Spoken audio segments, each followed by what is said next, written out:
In this video, I'm going to give you the answer for this question. The question is, what symbol is used to represent a square of a bowling score sheet? Well, now I give you a list of the options, and here is the list of the options.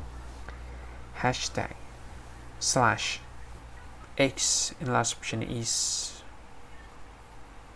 this sign. And the correct answer for the question is slash. So that is the answer for the question. Hi, thank you so much for watching this video.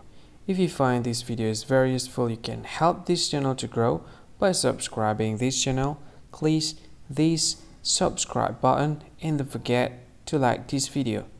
And if you find this video is not really good, or you don't really like this video, or you kind of feel that it's a little bit offensive or something like that, you can click this one, dislike button. You can do that anyway.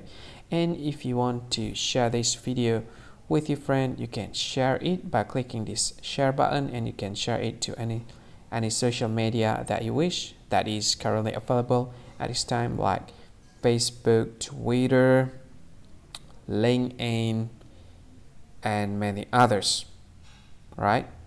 And if you want to add this video to your playlist, you can click this one. You can watch this video later, and you can find more options by clicking these three dots.